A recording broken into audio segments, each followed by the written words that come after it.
రాజకీయాలకు good bye చెబుతున్నారా? 2024 ఎన్నికలే చివరి ఎన్నికలు అని చెప్పినా అనుకున్నట్టే దూరం అవుతున్నారా?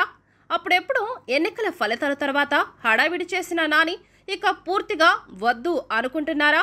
వారసుడిని త్వరలో పరిచయం చేస్తున్నారా? అంటే తాజా పరిణామాలు గుడివాడ నియోజకవర్గ ప్రజలు చెబుతున్న మాటలను బట్టి చూస్తే అక్షరాల నిజం అనిపిస్తుంది. ఇంతకీ కొడాలి నిర్ణయం వెనుక అంతలా ఏం జరిగింది? ఈ పరిస్థితికి దారితీసిన పరిణామాలేంటి అని ఇంట్రెస్టింగ్ విషయాలు తెలుసుకుందాం వచ్చేయండి. కూటమి అధికారంలోకి వచ్చిన తర్వాత వైసీపీ హయాంలో విర్రవీగిన ఒక్కొక్కరి తాట తీస్తున్నారు సీఎం చంద్రబాబు, మంత్రులు నారా లోకేష్, పవన్ కళ్యాణ్.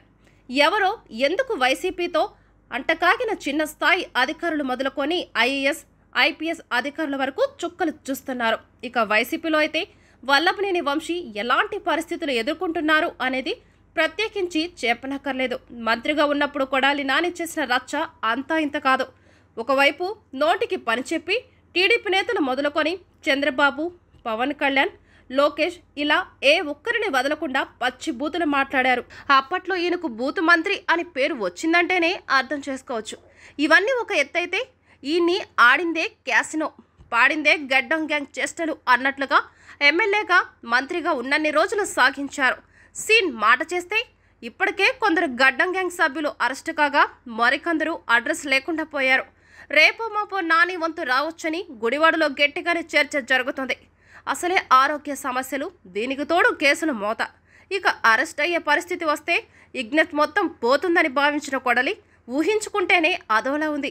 ఈ టెన్షన్ పడలేను బాబోయ్ అని రాజకీయాలకు గుడ్ బై చెప్పాలని నిర్ణయించినట్లు తెలియవచ్చింది. రాజకీయ వారసుడిగా తన సోదరుడు కుమారుడిని ప్రకటించే అవకాశం ఉందని తెలుస్తోంది. ఇందులో నిజ నిజాలు ఎంతో తెలియాల్సి ఉంది. ఒకవేళ నిజమైతే మాత్రం అసలే కష్టకాలంలో ఉన్న వైసీపీకి ఇదొక పెద్ద దెబ్బే అని చెప్పొచ్చు. ఏం జరుగుతుందో చూడాలి మరి. Save a life.